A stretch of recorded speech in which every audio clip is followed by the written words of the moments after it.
Carolina, Ricardo, sejam bem-vindos aí ao nosso Cop Talk Summit. É um prazer, uma honra ter vocês dois aqui. Sejam muito bem-vindos. Eu vou pedir para cada um, né, puder fazer a sua apresentação, contar um pouco de você e a entidade que você representa.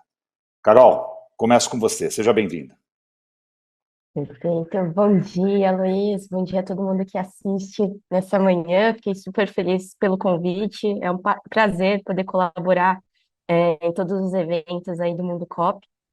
Sou Carol Timura, hoje moro em São Paulo, estou há quase 6 anos na Eureka, hoje como CEO e sócia. A Eureka basicamente é uma consultoria e plataforma digital que conecta jovens talentos com grandes organizações, né? Então a gente faz desde a parte ali de atração, recrutamento e seleção, programas de educação, e todo o contato também, né, entre grandes organizações e os mais de 300 mil jovens que a gente tem hoje na nossa base.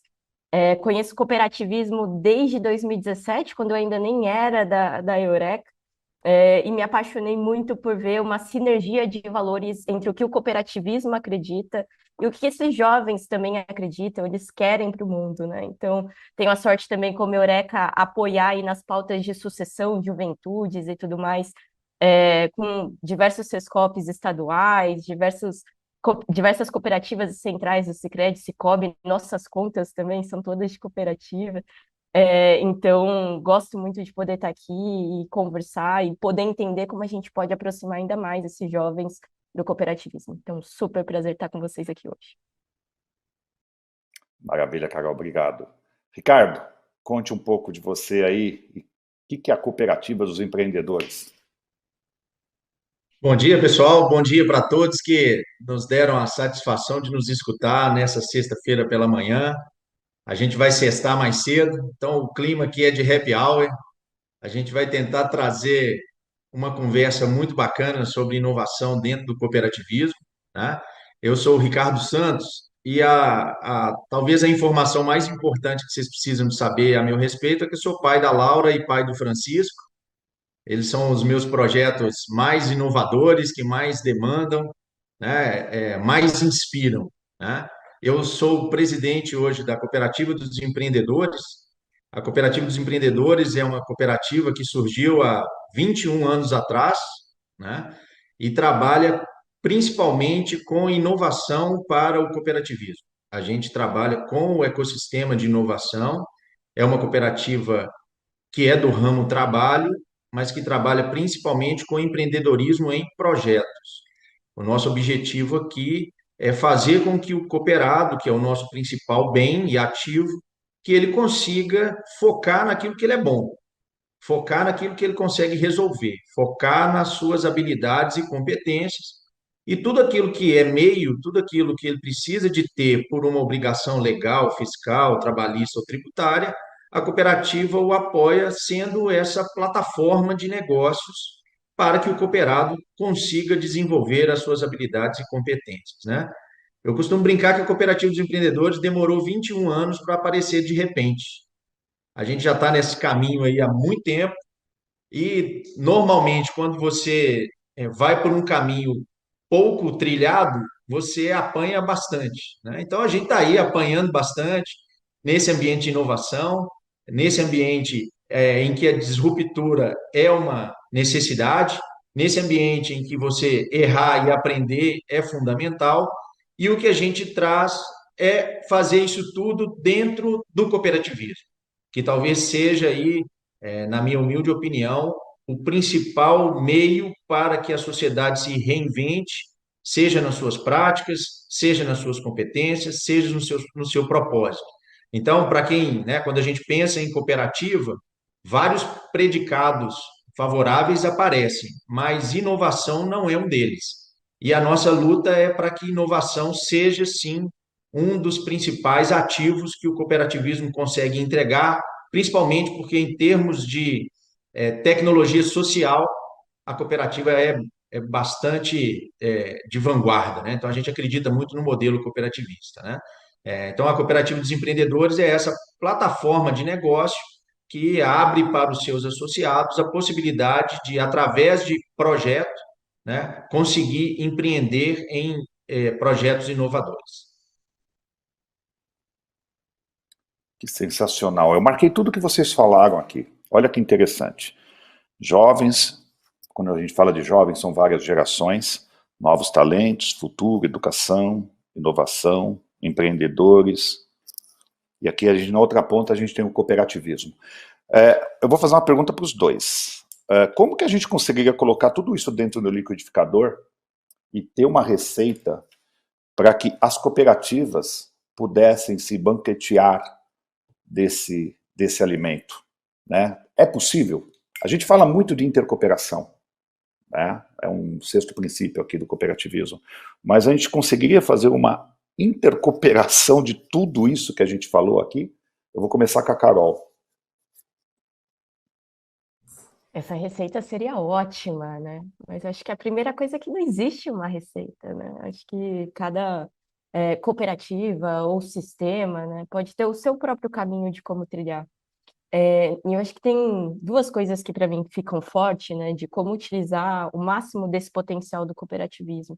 Acho que um deles vem muito num lugar de valorizar o que vocês têm, né? Eu trago muito nessa visão, assim, de que desde os valores, né, nos próprios regimentos, todos os documentos, na essência do cooperativismo, existe valores muito sólidos, né? E quando a gente olha, por exemplo, essas notícias, né, e cada vez mais do crescimento da agenda ESG, né, que olha para a governança, o ambiental e o social, o cooperativismo falava sobre isso há muito tempo antes, sem nem existir essa sigla, né?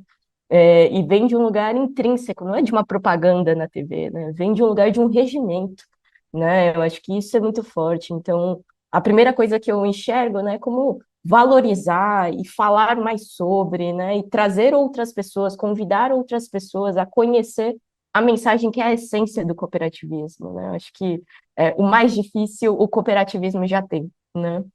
E a segunda coisa que eu olharia é muito uma mente aberta para o que pode ser, né? Então, sempre trabalhamos dentro dessa estrutura organizacional, sempre trabalhamos nessa formação de talento, sempre trabalhamos com esse tipo de produto ou esse tipo de cliente.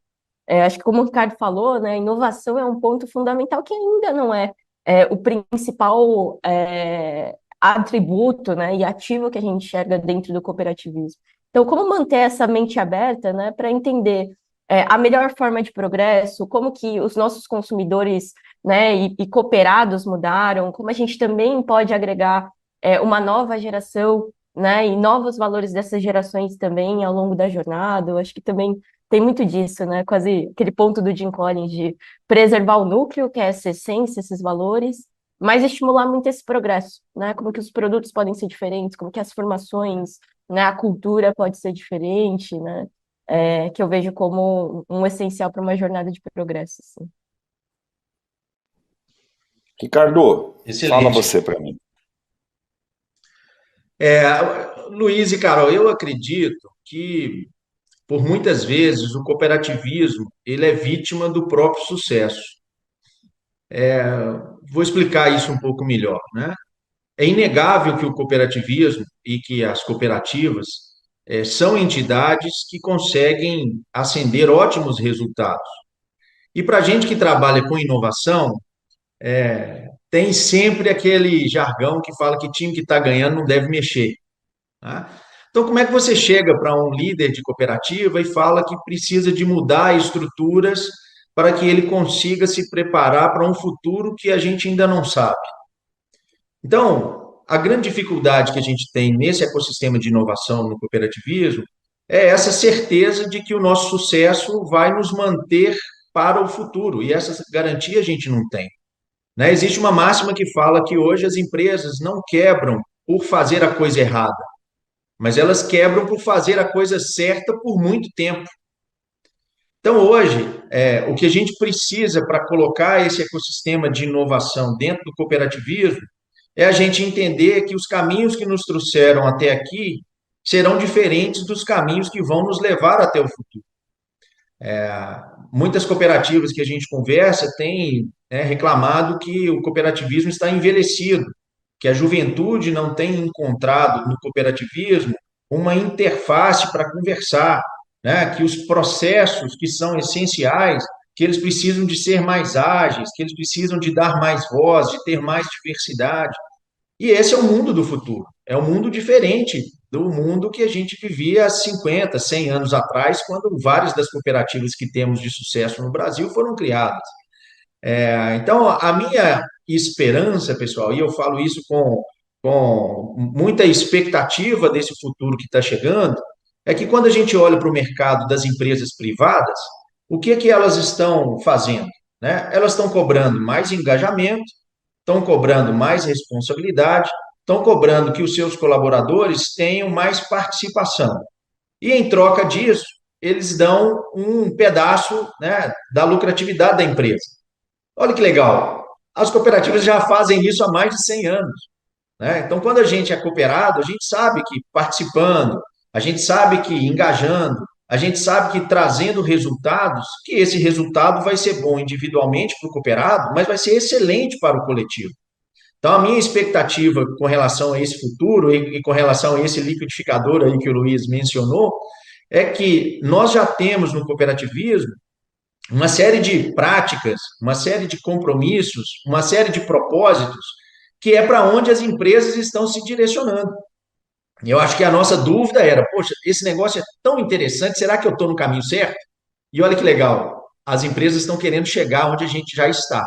O que a gente precisa agora é de tornar isso mensurável e tornar isso público.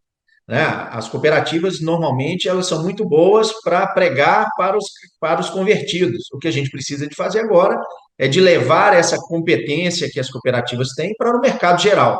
Né? Isso é o que eu acho que está faltando para a gente dar esse salto de qualidade aí, e trazer o cooperativismo ainda mais para a vanguarda. Olha que interessante, a Carol falou de que as pessoas precisam conhecer um pouco mais o cooperativismo. O Ricardo traz que as cooperativas precisam conhecer um pouco mais o empreendedorismo, né, o corporativo.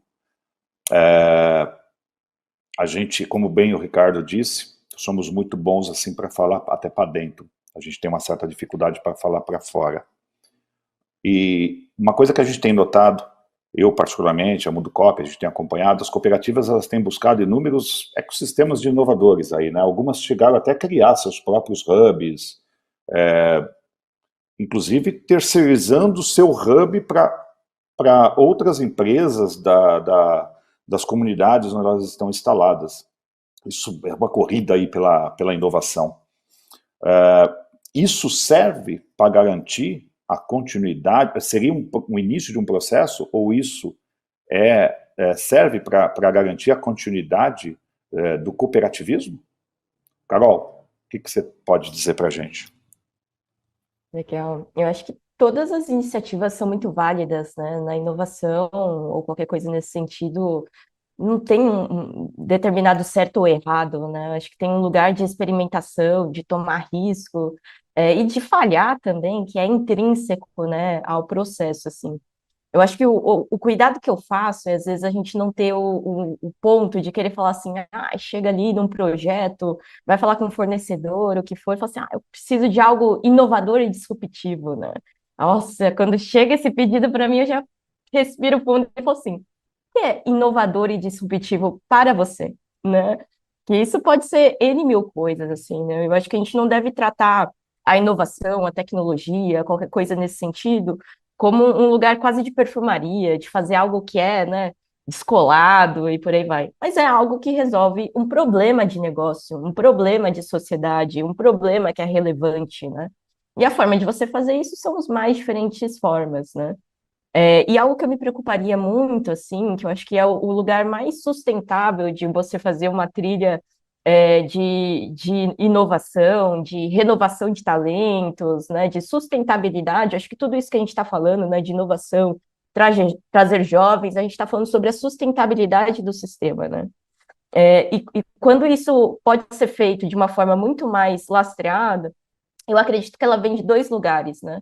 Primeiro, da liderança, né? São os líderes que precisam entender que essa pauta é crucial, ela é essencial, existe um plano para isso, uma intencionalidade, né? Eles realmente estão ali prontos para patrocinar, e não só financeiramente, mas moralmente, né? Essa pauta dentro da organização. E depois disso também a cultura, né? Então, como que a nossa cultura organizacional, ela também está trabalhando para fertilizar esse solo, né? Então, de nada adianta a gente querer criar um espaço de inovação aqui, com impressora 3D, com todas as coisas, se a gente tem medo de errar, né? Se a gente está demorando para caramba de soltar um teste porque a gente quer que ele saia perfeito, né? Tem pontos ali dessa confiança criativa, do tomar risco, do entender que a gente precisa falhar rápido para aprender com esse processo, né? Que é muito mais um lugar de como eu aprendo e não como eu acerto, né? Que sustenta esse ambiente mais inovador, né? Então, muito mais daquilo que a gente pode ver, eu acho que a inovação está naquilo que está num campo muito mais sutil, né? Da liderança, de quais são os valores das pessoas, como a cultura se comporta, para que a gente consiga fazer essa sustentação aí do cooperativismo ao longo das décadas, né? E você, Ricardo? Acho que a Carol foi muito assertiva na fala de que a inovação ela não pode ser um item de perfumaria, ela tem que fazer parte da cultura daquela cooperativa. A gente tem algumas modinhas que, de tempos em tempos, sugerem que a gente tem que mexer radicalmente na nossa estrutura de empresa para atender essas demandas.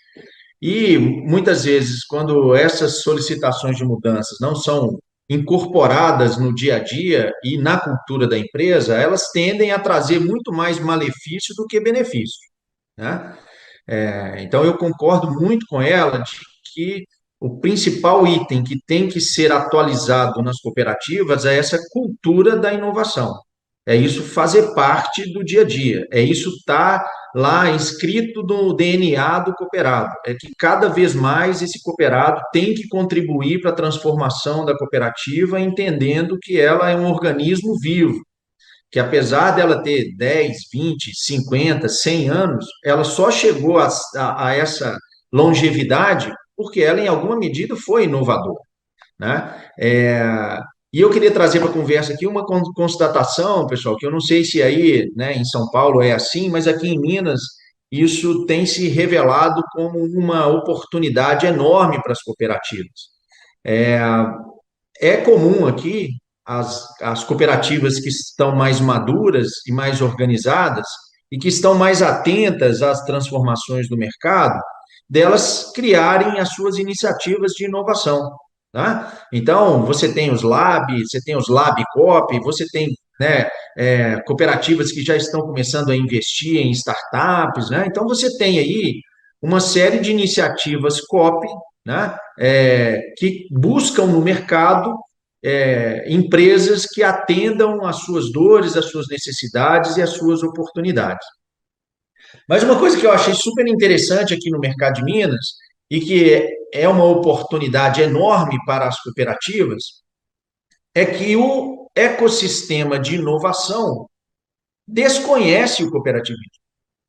Então, a Cooperativa dos Empreendedores, a gente fez uma enquete aqui nos principais ecossistemas de inovação aqui de Minas e principalmente de Belo Horizonte, onde a gente está sediado, perguntando, né, o que aqueles ecossistemas, enquanto liderança, né, das startups que estão lá nos seus programas de aceleração, o que eles falam de cooperativismo para esses jovens que estão ali montando as suas iniciativas, montando as suas empresas, montando as suas startups. E não foi uma surpresa, mas o que a gente já imaginava é que nenhuma linha de cooperativismo é falado nesses ecossistemas de inovação. Então, tão importante quanto você trazer a cultura de inovação para dentro das cooperativas, é indispensável que as cooperativas se apresentem também para o ecossistema de inovação, né? A gente visitou aqui diversos ecossistemas, e aí eu estou falando isso porque isso está acontecendo na prática. Então, hoje em Belo Horizonte está acontecendo o Minas Summit, que é o maior encontro de inovação do estado de Minas. Nós temos aqui caravanas, né, de Israel, de Portugal, dos Estados Unidos, e lá na lista de painelistas, você não encontra uma fala sequer sobre cooperativismo. E a gente está falando de uma tendência, né, para quem está acompanhando aí, o cooperativismo de plataforma, enquanto uma possibilidade de ganhar escala, de trazer inovação em massa, de resolver problemas de precarização de trabalho, o cooperativismo de plataforma é uma temática que pode interessar a essas startups, né? Então, para tentar responder a sua pergunta, Luiz, eu acho que tão importante quanto as cooperativas consumirem inovação é as cooperativas levarem cooperativismo para esses ecossistemas de inovação, para o pessoal entender que existem outras formas de fazer negócio, outras formas de organização que são diferenciadas, que já possuem propósito, que já compartilham resultados, que já lideram a vanguarda, né, da adoção de tecnologias.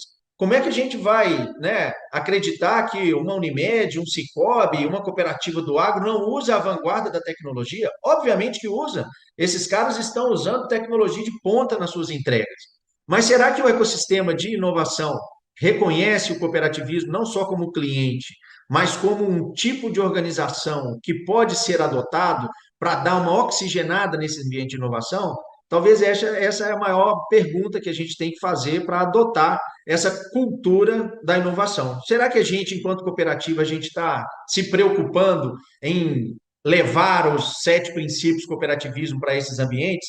Eu acho que temos aí uma oportunidade, pessoal, gigante para que isso aconteça, e o mercado de inovação está ansioso para que as cooperativas façam isso, né? Nos últimos dias aí eu tenho, né, mergulhado nesse ecossistema de inovação, e quando a gente apresenta o cooperativismo para aquelas, né, para aqueles profissionais que estão ali pensando a inovação, a disruptura, esses caras ficam apaixonados pelo sistema cooperativista, e aí, Carol, é onde eu acho que a gente tem um mar de oportunidades para o cooperativismo.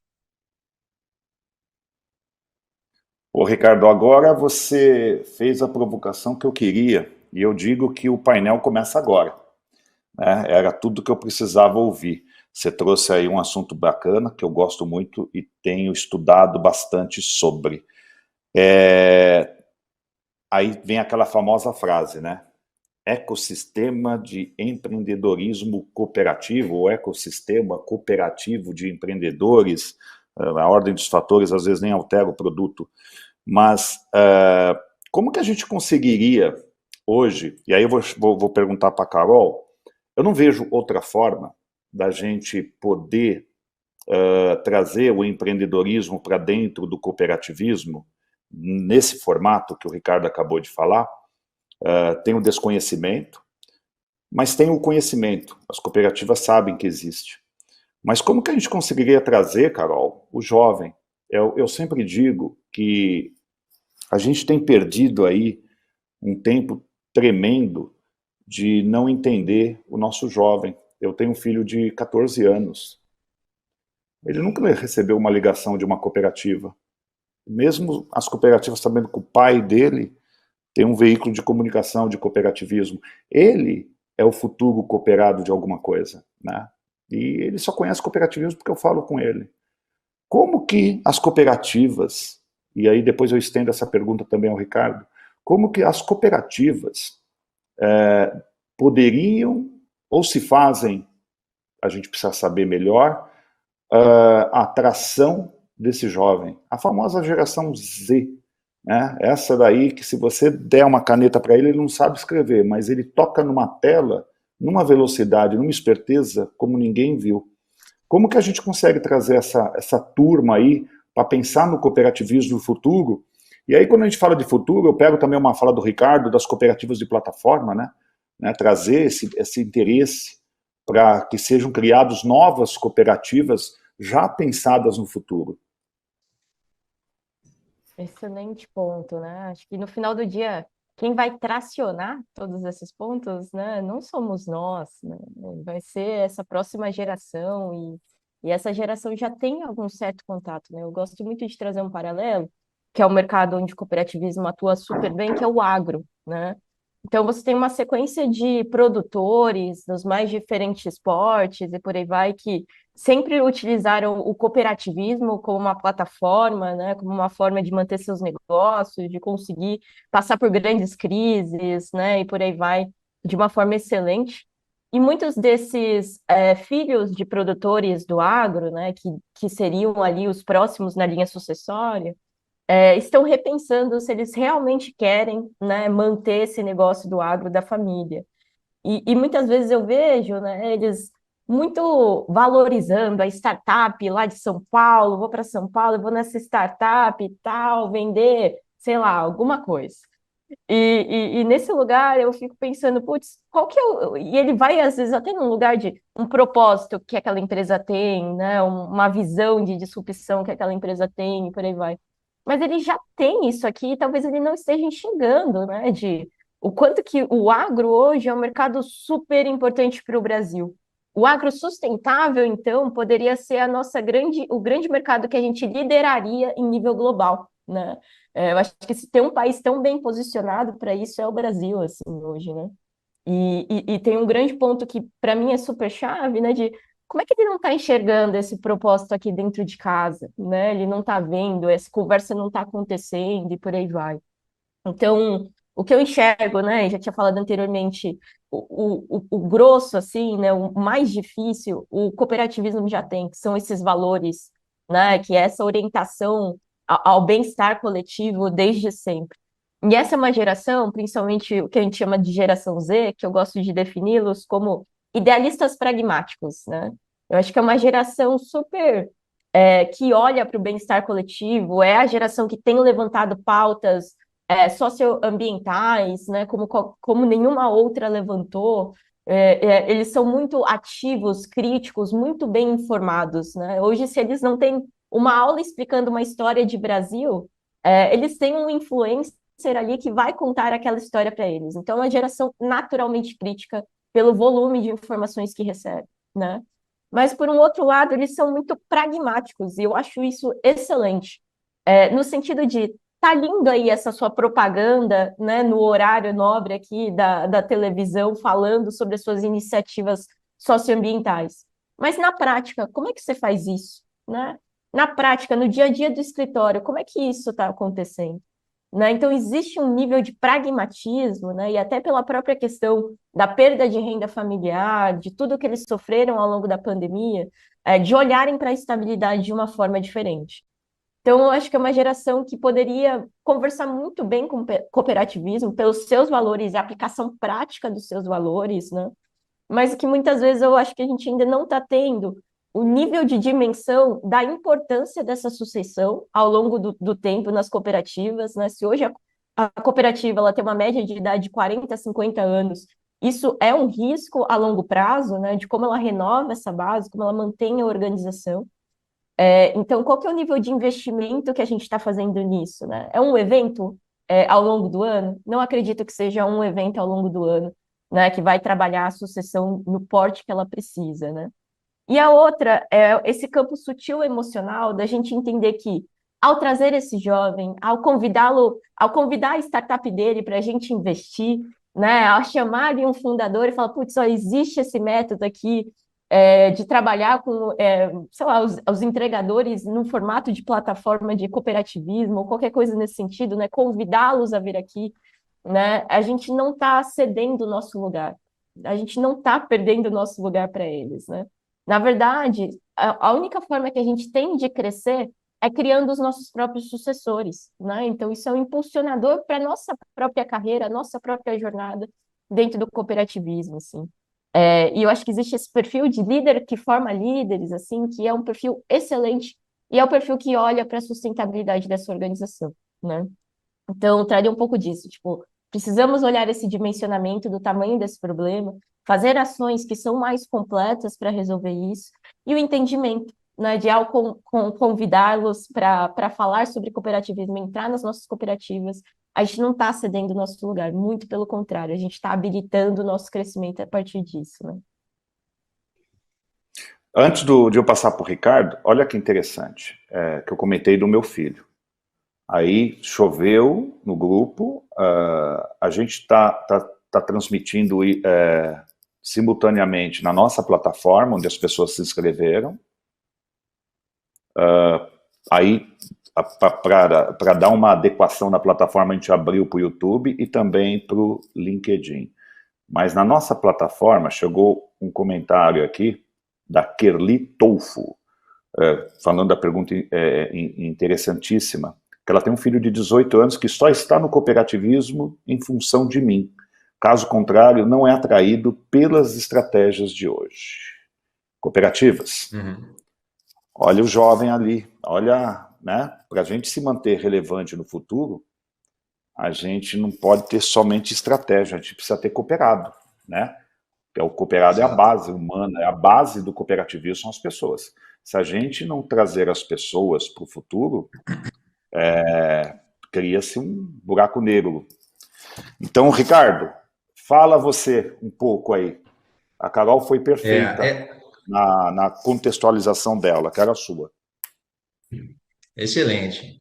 Essa preocupação, pessoal, com a renovação dos quadros de cooperativa, ela é muito forte, principalmente para quem é pai, né? Como eu disse para vocês, eu tenho duas crianças, né? O Francisco e a Laura, e a gente que é jovem há mais tempo, a gente já está mais próximo do desembarque, né? Então, as transformações que a gente vai conseguir deixar no mundo vão ficar para eles.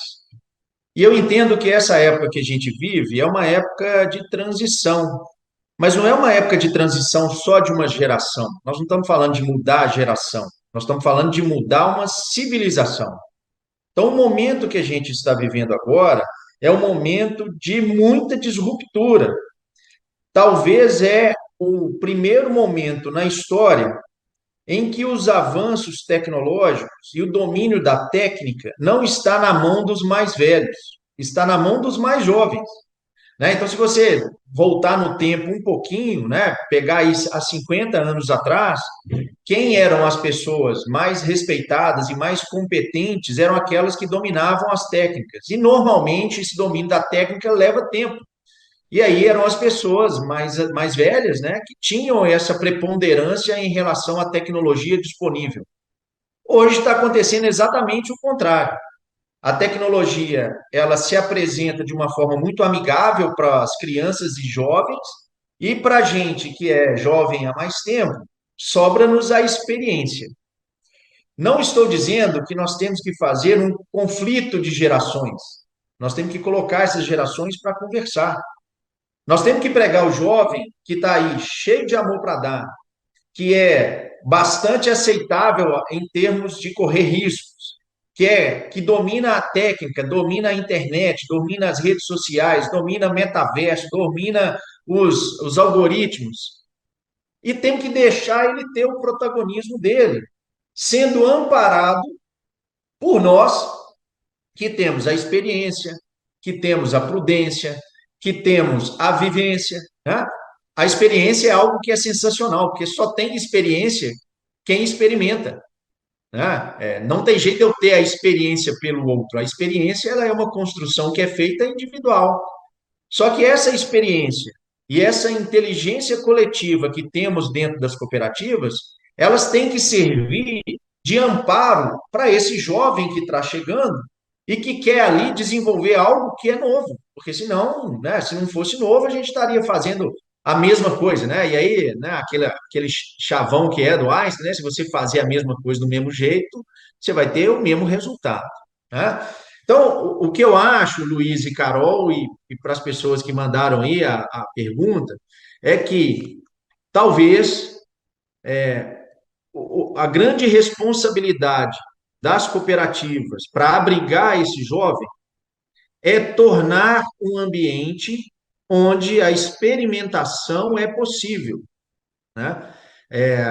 Eu gosto de pensar aquela situação, né? Que fala assim, a gente não tem que ter medo de errar. Eu acho que esta interpretação desta frase, ela pode ser um pouco melhor.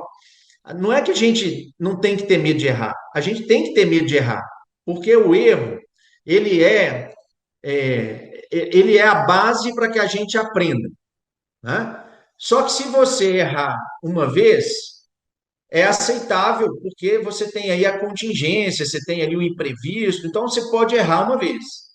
Quando você erra a segunda vez na mesma coisa, aí já não é erro, aí é escolha. E o ambiente de inovação é um ambiente onde Você tem que ter o medo de errar, porque o medo é aquele sentimento que te coloca em alerta, é o sentimento que te faz você ter um plano B, é o sentimento que faz você pensar alternativas, é o sentimento que faz você dar o seu melhor. Então, eu acho que o medo, ele é fundamental para a transformação. Acho que o medo que a gente não pode ter é o medo de agir. O medo de errar, ele tem que estar do nosso lado, ele é nosso amigo. Ele é que faz a gente entregar um resultado melhor, a gente ser prudente. O que a gente não pode ter é medo de agir, né? E o que a gente encontra muitas vezes nos ambientes cooperativos são aquelas crenças limitantes que não está escrita em lugar nenhum, que ninguém falou que não pode, mas aquela consciência coletiva ali fala, não, isso não pode. Mas por que não pode? Né? O legal da juventude, que a Carol explicou tão bem aí, é que os caras fazem as perguntas do porquê não. Ah, não, a gente aqui na cooperativa não pode usar drone para manusear, para fazer manejo de gado. Aí o jovem vai perguntar, mas por que não? Estamos aqui com uma solução mais rápida, mais eficiente, mais barata, né? Por que a gente não pode usar? Então, para mim, Luiz e Carol, o que as cooperativas precisam de ser é esse berço, né, que vai suportar os jovens na sua vontade de experimentar, que vai trazer a prudência, que é importante para que você não erre sempre em cima da mesma coisa, ou seja, você gere lições aprendidas a partir dos seus erros, mas que principalmente saiba acolher as perguntas que vão ser feitas. Né? Acho que todo mundo já tem isso em mente, né? O que move o mundo não são as respostas, são as perguntas. E quer uma prova mais evidencial disso, pessoal? O que é a coqueluche do momento da tecnologia hoje? São as inteligências artificiais, é o chat GPT. E o que a gente tem que fazer no chat GPT para que ele nos dê uma resposta mais bem estruturada, mais bem construída? É o quê? É elaborar uma excelente pergunta. Então, nós, experientes no cooperativismo, nós que temos a robustez, a perenidade e a volúpia que o cooperativismo tem, nós temos que servir de amparo para essa nova civilização que está vindo aí, que trazem esses jovens e que vão nos ajudar a nos levar até o futuro. Né? Nós fizemos alguns meses atrás a experiência do Metaverso Cop, né? E foi muito interessante, porque o metaverso ele é uma ambientação muito amparada nos games, né? Então, a juventude gosta muito do metaverso porque eles entendem que eles estão num ambiente amigável de gamificação. E eu estava lá em casa, dentro do Metaverso Cop, trabalhando, e meu filho de 9 anos olhou e falou, uai, pai, você está jogando? Eu falei, não, Francisco, eu estou trabalhando. Ah, você está brincando? Você está trabalhando na cooperativa? Eu falei, estou, só que a minha cooperativa é isso. E de uma hora para outra, aquela resistência que ele poderia ter em relação ao cooperativismo se converteu em atração. Ele quis conhecer quais eram as salinhas, ele quis conhecer o meu avatar, ele quis colocar uma roupinha nova no avatar, ele quis ler os textos que estavam lá disponíveis. Então, ou seja, o cooperativismo tem toda essa base para a atratividade. O que nós temos que fazer? Quebrar as crenças limitantes que muitas vezes elas não existem, elas estão num psicológico coletivo que não tem uma origem e que aí sim faz o medo de agir. E aí eu acho que o medo de agir é que atrapalha para que a gente tenha ainda mais relevância nos ambientes de inovação dentro do cooperativismo. Que delícia de papo, hein? Vou fazer um pensamento retórico aqui, mas eu acho que depois vou compartilhar com vocês. O cooperativismo tem 7 ramos, né? Eu vou citar 3: agro, crédito e saúde. A Carolina acabou de falar do agro. O agro, a gente tem aquele gargalo da sucessão familiar, né? O filho do produtor rural, e 70% do nosso agro é formado por família, né? Esse filho, ele sai de casa e não volta, né? Ele não volta para a terra. Temos aí um problema. No crédito, quem forma hoje o cooperativismo de crédito são os associados. Eu sou associado de duas cooperativas de crédito. Mas é como o Ricardo falou, a gente está na ponta da curva mais para lá do que para cá. E os novos associados, quem são eles? Estamos preparados, estamos buscando, foi por isso que eu comentei o negócio dos jovens. E a gente tem o saúde, né? O saúde é formado, a base da cooperativa de saúde é formada por médicos. E os novos médicos que estão saindo aí das universidades estão querendo entrar para uma cooperativa, né? Percebem que se a gente não começar a pensar fortemente, porque eu acho que, assim, se a gente fala com as cooperativas, elas falam que estão buscando, mas eu acho que a gente precisava ter essa provocação. Então eu fiz esse pensamento, tá? E aí a gente fala de lideranças. À frente das organizações, à frente disso tudo, a gente tem líderes, né? Na opinião de vocês, quais as características-chave aí de um líder empreendedor? Mesmo que seja um líder dentro da cooperativa, ele tem que ter uma mente empreendedora que possa promover a inovação na sua equipe, na sua organização, na sua cooperativa. Carol, qual é o perfil desse líder hoje? Porque se eu perguntar para você há 10 anos atrás, você ia me falar um tipo de líder, que não vai ser a mesma resposta se eu te perguntar daqui a 10 anos. Mas hoje, né, que característica-chave tem que ter esse líder? Excelente, Luiz. Acho que essa concepção, né, ela é super mutável e ela evolui ao longo do tempo, né? Mas eu acho que um ponto que para mim vem direto na cabeça, assim, né, de um líder empreendedor, é alguém que está trabalhando por um propósito maior, né?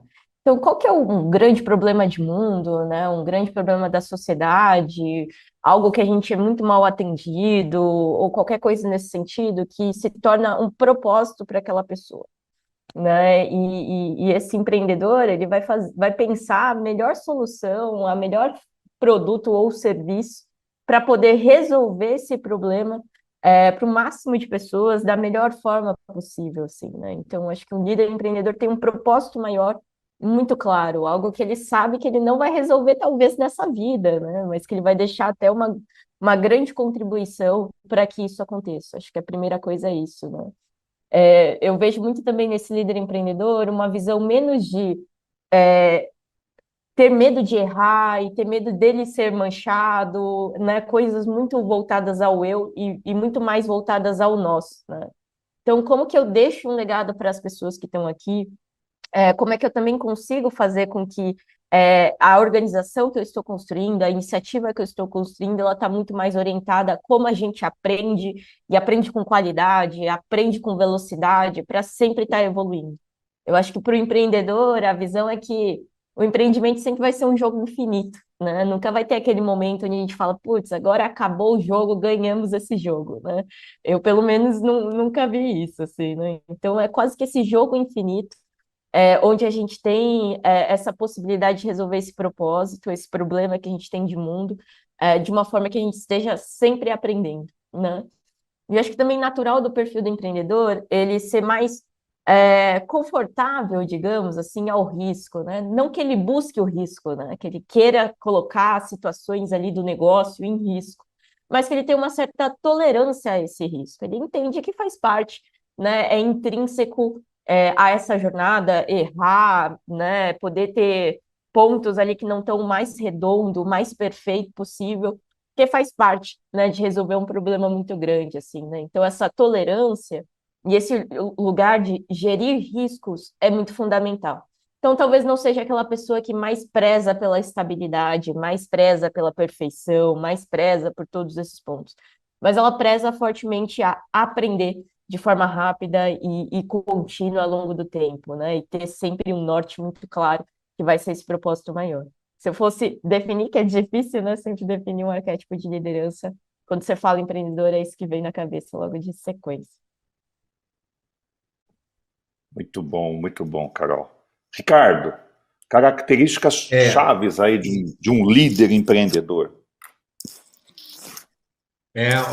o legal de você falar depois da Carolina é que ela já traça o caminho para você, né, raciocinar em seguida, né?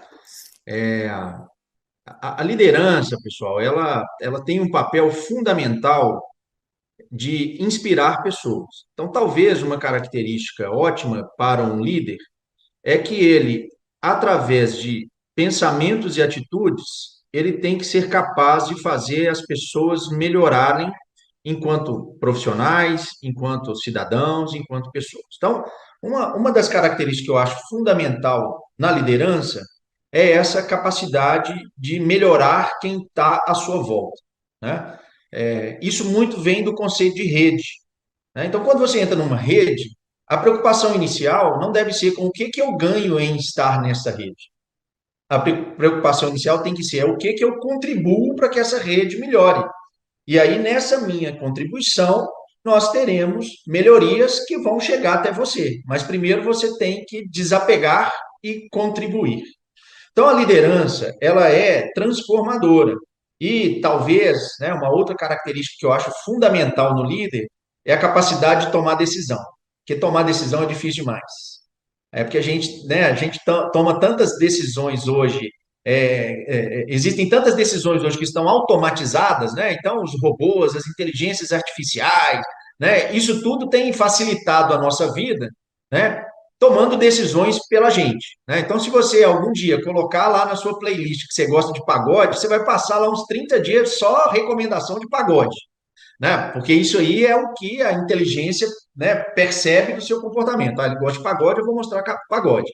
Mas as decisões são processos complexos que exigem da liderança escutar, entender e ter empatia com os diversos pontos de vistas que vão chegar até a ele, para ele aí sim tomar a decisão, né? Então, não sei se vocês concordam comigo, mas tomar a decisão usando um ponto de vista é muito arriscado, porque o ponto de vista nada mais é do que a vista de um ponto. Se você mudar o ponto, você muda a vista. E aí, talvez, a liderança ela tem que ser capaz de escutar vários pontos de vista, entender vários pontos de vista, saber que muitas vezes você tem pontos de vista que são simultaneamente positivos, e aí o líder tem que fazer o que lhe é esperado, tomar uma decisão. E tomar uma decisão significa escolher uma coisa em detrimento a outras milhares de coisas que você não escolheu. Então, por exemplo, quando a gente optou de estar aqui nesse painel na sexta-feira pela manhã, escutando, né, a Carol, o Ricardo e o Luiz no evento da Mundo Cop, nós estamos deixando de fazer uma série de outras coisas. Então, a decisão de estar aqui é uma decisão de liderança. A gente pensou, poxa, que legal, eu vou estar lá. Então, eu acho que a liderança hoje, ela tem que saber escutar vários pontos de vistas, escolher um dentre esses pontos de vista, mas principalmente não descartar aqueles que você não aceitou agora, que pode ser que no futuro você vai precisar. Então, ou seja, você tem que ter gentileza ao fazer as negativas. Por quê? Porque é isso que inspira as pessoas a tomarem novas decisões, darem novas sugestões e não serem inibidas na sua criatividade, né? Então, a liderança tem que ter esse papel de empatia e de saber comunicar, além de tomar decisões. E pensando em futuro, né, pessoal, nós vivemos um momento hoje que informação não é o problema. A gente tem uma enxurrada de informações disponíveis, né, para que a gente se interesse e se interaja com diversos assuntos, né? Então, hoje são pouquíssimos assuntos que o São Google e o Chat GPT não nos tornam especialista em minutos, né? Então, é muito fácil você ter acesso à informação. Agora, o que é difícil? É você mergulhar nessa informação e saber separar o que serve do que não serve, né? Nós vivemos aí a geração da fake news. Então, tem muita informação que chega que, se você não sabe avaliar a fonte de onde ela vem, essa informação pode estar contaminada, ela pode ter interesses ali que não estão claros. Então, a liderança, além disso tudo, além de tomar decisão, além de ser empática, além de saber escolher, além de saber conversar e comunicar, ela tem que ser extremamente competente em avaliar as diversas fontes de informação que chegam para ela tomar uma decisão, né? Eu gosto muito daquela analogia, né, do Sherlock Holmes e do Watson, né? Então, o Watson era o cara que trazia as informações, né? O chat GPT, né, era o Watson, e o Sherlock Holmes era o cara que, olhando aquelas informações, tomava a decisão. Então, o líder hoje, ele tem que saber usar isso a seu favor e colocar a decisão a respeito daquele tema para acontecer, porque também ficar demorando anos para tomar uma decisão nesse mundo mais ágil também não adianta. E decisão é aquele negócio, né? Antes um fim com agonia que uma agonia sem fim. Você tem que decidir, né? Se você tiver que decidir, decida rápido, porque aí você dá tempo das pessoas tomarem, né, outras providências. E talvez, Luiz e Carol, a característica mais importante do líder do futuro é a curiosidade, né? Aquele cara que está querendo investigar um pouquinho mais, que sabe fazer a segunda e a terceira pergunta, né?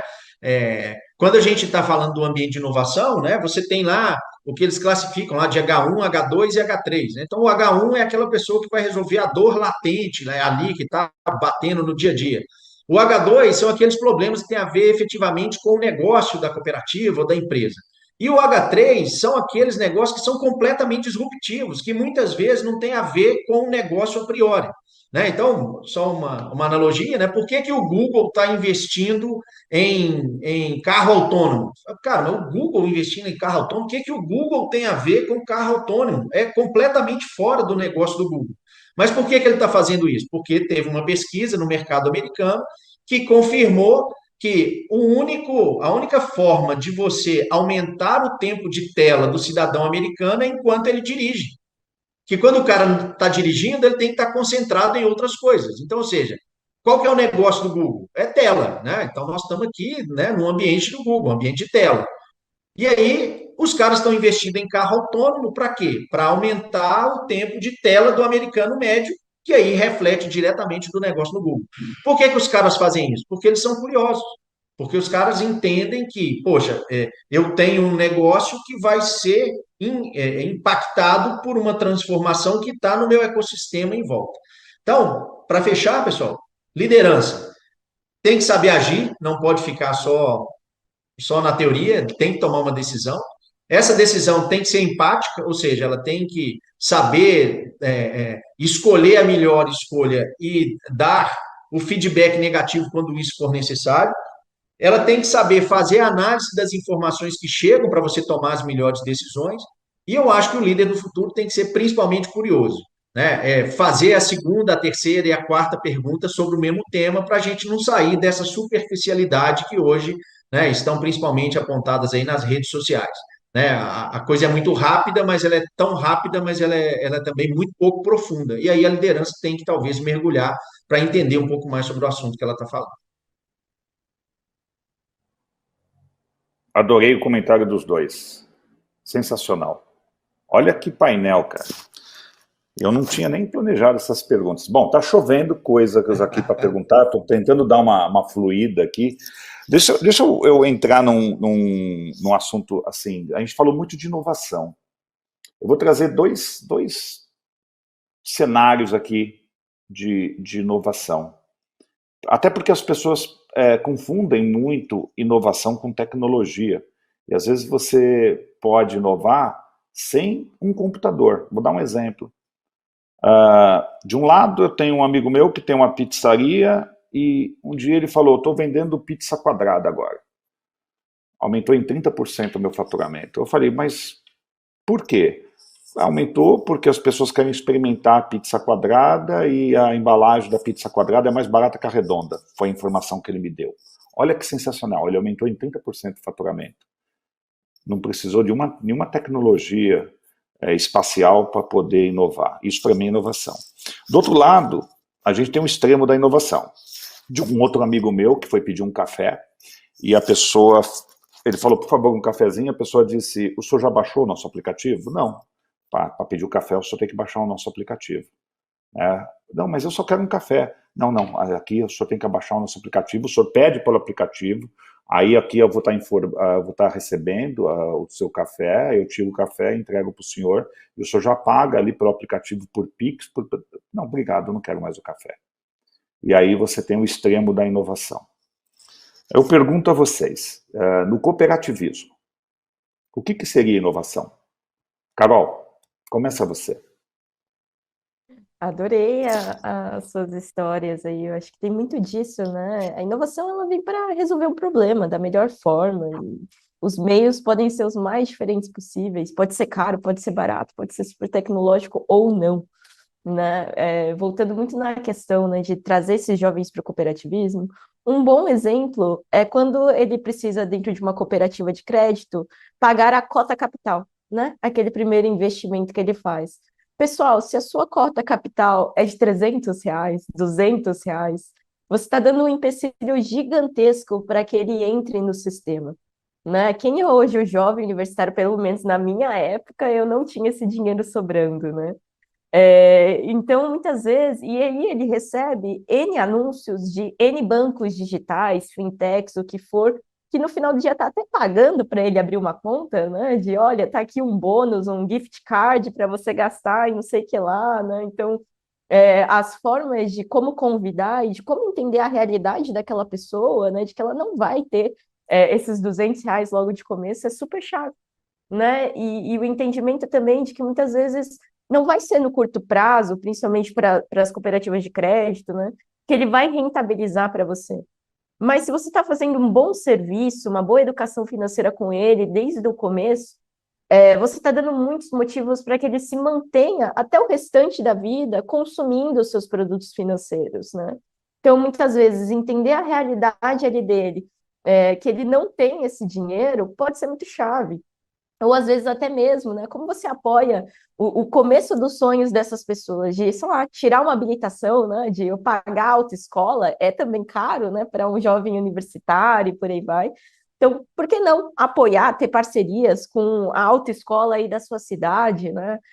Putz, a gente vê grandes bancos abrindo uma agência dentro da faculdade, né? E trazendo aquele cartão universitário, né? Colocando bolsas para que eles recebam dentro desse cartão.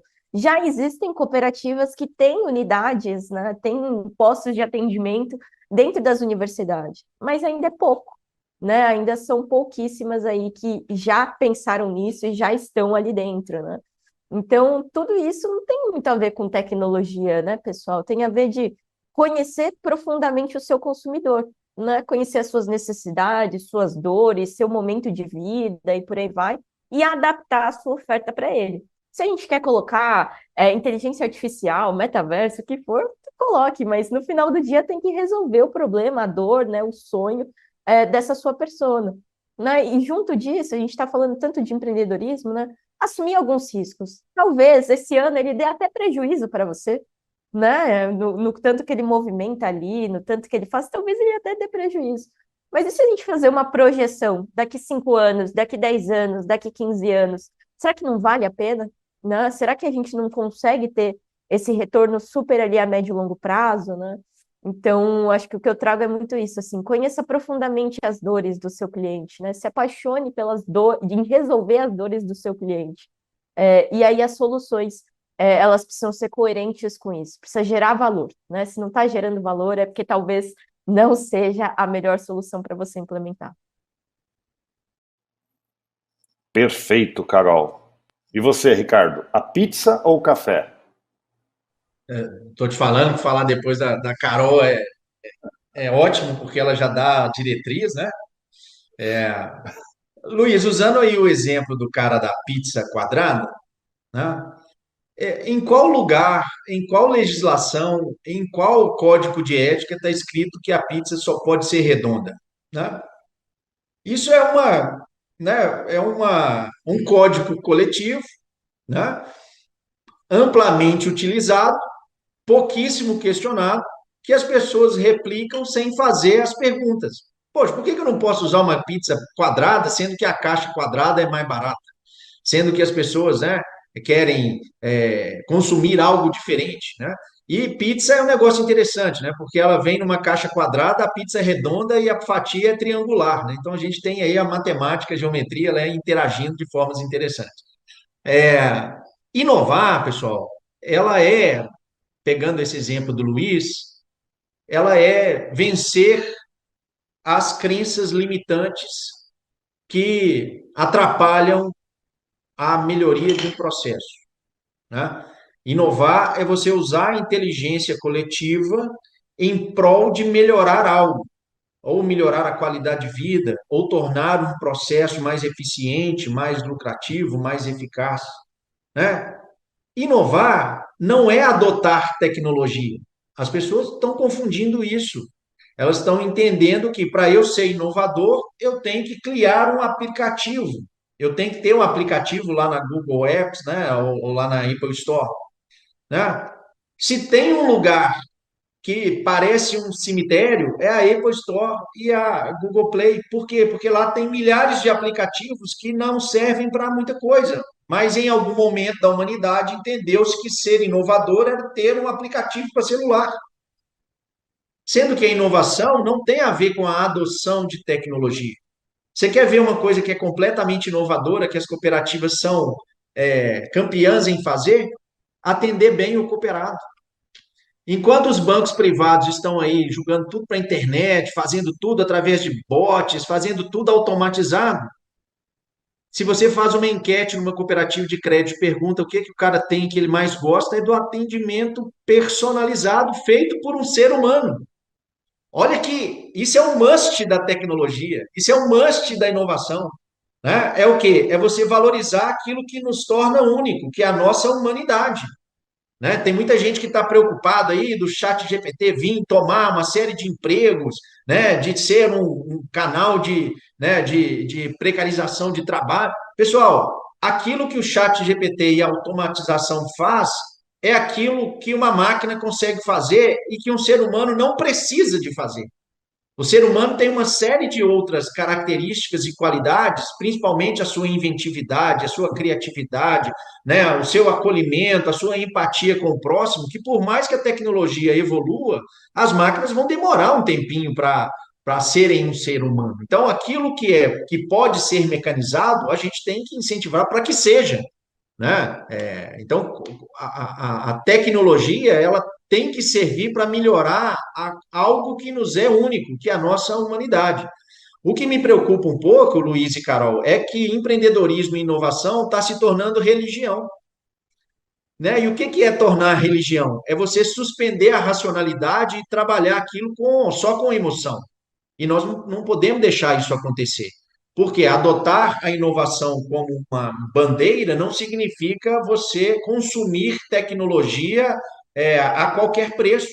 Não. De repente, adotar a inovação é ter um comportamento que tem como objetivo final falar o que a Carol muito bem falou, que é resolver a dor do seu cooperado, do seu cliente. E para isso, você pode sim usar tecnologia. Tecnologia talvez seja a solução, ou talvez não precise. Talvez você precisa de ter um atendimento diferenciado. Talvez o que você precise, igual eu vi outro dia que eu achei sensacional, é uma agência Cicobi que é pet friendly. Olha que interessante, né? Eu vi, né? A gente está aqui num ambiente de startup, uma startup que criou um cartão de crédito para o cachorro. Né? O cara estava lá na casa dele, recebeu uma ligação de uma startup e falou assim: olha, aqui dentro dos nossos algoritmos aqui, nós percebemos que você tem um cachorro e esse cachorro ele é um bem importante para a sua vida, então nós estamos mandando para você um cartão de crédito PET. Olha que coisa sensacional. Partiu da percepção que hoje os nossos, né, animaizinhos, eles ascenderam a um patamar de afetividade com o ser humano que é muito diferente do que você tinha com um cachorro há 10 anos atrás.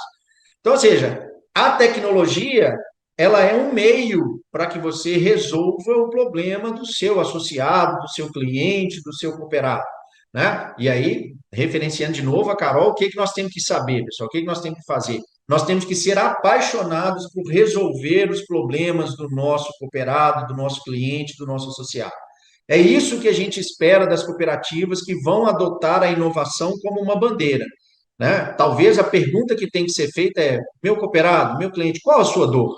Me deixe tentar ajudar a te resolver. Pode ser que eu use tecnologia para isso, tudo bem? Pode ser que talvez a gente tenha que colocar um aplicativo no celular. Pode ser. Mas pode ser também que eu tenha que criar uma agência mais afetiva, que tem um espaço que você pode levar o seu cachorrinho para passear e aí você aproveita e passa lá na agência, porque lá ele vai ser bem tratado. Então, talvez o que a gente tem que desmistificar é essa adoção quase que religiosa da tecnologia como sendo a solução para os nossos problemas, né? Não é feitiçaria, é tecnologia. Tudo bem, mas a tecnologia, ela tem que ser meio, ela não pode ser a causa fim. E aí eu acho que a gente ganha muito quando a gente, né, consegue trazer para o nosso cooperado a efetiva melhora daquela dor que ele tem. Então, a inovação é usar a consciência e a inteligência coletiva para melhorar um processo, um resultado, uma qualidade de vida da sua persona que está lá na ponta. Nossa, é, é sensacional. Ricardo, você falou uma coisa, aí eu estou lembrando aqui de inovação, né? Aí assim, daria para montar até um livro de tanta coisa que a gente escuta, né? E aí tem aquele, aquele banco roxinho, ele, ele fez uma ação muito interessante.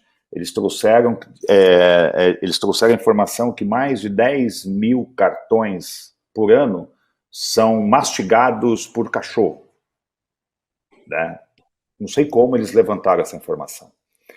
E aí o que eles fizeram? Eles fizeram um cartão roxinho comestível, para que você pudesse dar para o seu pet, falar, ó, fica tranquilo, ele gosta de comer cartão? Então tá aí um cartão para ele poder comer sem risco nenhum, tal, não sei o que lá. Olha que interessante isso, né? Tá aí alguns exemplos aí que eu que sou da parte de comunicação, de marketing, isso aí dói no meu ouvido, né? Gente, a gente está chegando aqui no final já, o tempo já está estourando. Eu vou fazer um último comentário aqui que eu achei muito pertinente, mas vou pedir agora para que vocês sejam o mais breve na resposta, corte cirúrgico, tá bem? O Wellington Ferreira, ele pergunta o seguinte, ele está voltando ao assunto da liderança. Qual o risco da cooperativa em ter líderes que querem controlar tudo e não delegam? Aí eu emendo, né, essa pergunta falando sobre sucessão de lideranças. Carol, fala para mim o que você acha. Qual o risco? Acabar, né? Mas não quero ser desse jeito super trágica, né? Mas eu acho que o grande ponto tem um certo momento, e até trago um paralelo para mim, que eu olho para a Eureka, né? Os valores, o que a gente prega, o propósito, que eu me identifico tanto, né? Que às vezes até é difícil me deixar levar e acontecer de eu confundir, né? Quem sou eu, quem é a organização. Mas o grande ponto que eu trago, assim, é que eu não posso ser o limitante da organização, né? Então, óbvio, eu tenho N pontos fortes que mexem um ponteiro, que geram resultado e tudo mais. Eu vou atuar neles, né? Mas as minhas limitações como liderança, né, os meus pontos fracos, aquilo que eu não sou boa, eles não devem limitar o crescimento da Eureka, né? Então, a forma que eu faço isso é aceitar que eu não sou boa nisso, né? Aceitar que eu tenho N coisas ali a desenvolver e criar bons sistemas para que a organização seja muito melhor do que eu, né? Então, seja trazendo pessoas que são muito complementares, né, que são boas naquilo que eu sou péssima, ter bons sistemas para isso, lembretes para que eu volte à consciência e entenda que aquilo eu preciso de mais atenção, eu preciso pedir ajuda, né? Então, todos esses pontos são chaves, assim, né? Então, acho que no final do dia é o entendimento da liderança que, pô, não dá para você controlar tudo. E às vezes a gente tem medo, né, de, pô, vou trazer uma pessoa vou liderar alguém que é mais sênior ou mais técnico do que eu nesses assuntos. Traga, é excelente, né? Isso não vai reduzir o seu nível de contribuição. Muito pelo contrário, acho que as pessoas vão te admirar por ser alguém que tem um time muito bem preparado. Né? Então, acho que o convite aqui é focar menos no ego e muito mais no eco, né? E a partir disso, você se orgulhar do que você está construindo como organização, não como uma história simplesmente pessoal, sabe? Então, talvez seja um pouco por aí. Ricardo, vai. Essa é uma preocupação que a gente identifica com muita frequência nas cooperativas, né? É a possibilidade de você ter uma liderança que possui diversos predicados de competência e que, portanto, assume que as decisões têm que partir dessa sua visão, né? Uma vez que ele, por ser líder e por ter uma condição de líder, ele poderia tomar quase que monocraticamente, né? Então, isso é realmente uma preocupação muito frequente. talvez a gente tenha que começar fazendo o diagnóstico do porquê que isso acontece, né? E aqui entre nós, né? Eu acho que aqui nas cooperativas do Brasil não deve acontecer, não, mas isso deve acontecer muito lá na França, lá nos Estados Unidos, né? E essas posições de liderança, elas são muito atraentes, né? Elas são simbolicamente muito cool, né? Você ser presidente de cooperativa, ser, né, diretor, né? Então tem um simbólico que está aí, né? É, e é desejável que todos queiram ascender àquela posição. Isso é natural, né? Nós somos seres humanos. Se a gente não tivesse essa vontade de crescer, a gente estaria ainda na época das cavernas, né?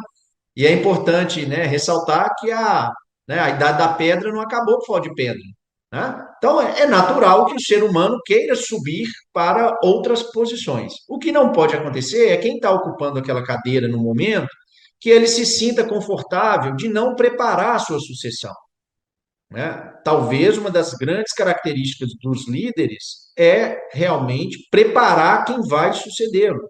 É mais ou menos o que um professor faz, né? O resultado e o ganho e a satisfação do professor vem quando os seus alunos conseguem ascender a resultados que ele mesmo não conseguiria. Então, nós temos que fazer uma mudança de cultura. Nós temos que quebrar esses paradigmas de que você só consegue performar se você for líder, se você for presidente, se você for diretor. Não, o papel do presidente, do líder, do diretor é justamente instigar para que outras lideranças surjam e que possam assumir cargos trazendo outros pontos de vista, né? Porque uma das coisas que a gente perde quando a gente tem uma cooperativa assim, a gente perde a diversidade. E nós vivemos hoje num mundo que é completamente diverso, um mundo que não tem mais barreiras geográficas, um mundo que aproximou as pessoas, um mundo que vive de tribos, né? Então as tribos hoje ganharam muita relevância, um mundo que tem uma diversidade de cores e sabores, que se a gente não tiver dentro da nossa equipe essa composição um pouco mais diversificada, a gente vai ficar parado no tempo. E aí eu gosto de citar o Guimarães Rosa, né? E vou usar o meu mineirês aqui.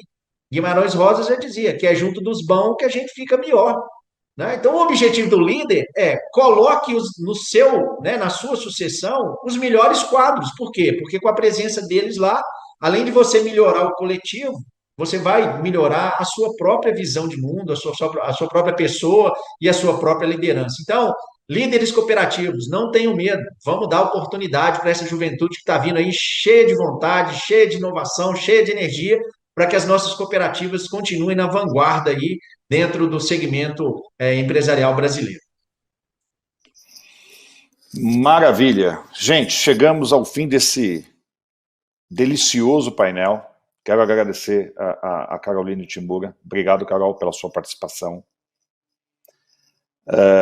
Quero agradecer o Ricardo. Ricardo, obrigado aí também pela sua participação. Grandes expoentes aí, contextualizaram com maestria aí os assuntos do painel. E as portas de Mundocop sempre estarão abertas para vocês, tá bem? Obrigado mesmo. Obrigado, Luiz. Obrigado, Carol. Obrigado aí por fazer valer na prática a frase do Guimarães Rosa, né? Aprendi demais estando aqui com dois expoentes do cooperativismo. Muito legal. Obrigado mesmo. E agradeço a todo mundo que está aí, né? A gente vive num mundo que as pessoas reclamam que não são escutadas, então, quando tem pessoas que se dispõem a nos ouvir, é uma grande honra para quem fala. Então, muito obrigado mesmo. Perfeito, eu também agradeço muito pela troca, foi ótimo já começar o dia dessa forma. Espero muito poder contribuir. Essa conversa, né, ela não se restringe aqui. Então, eu fico super à disposição aí no LinkedIn, Carolina Timura, para que a gente continue falando. Sempre um prazer estar com você aqui, Luiz Cláudio. Obrigado, gente. Até um próximo.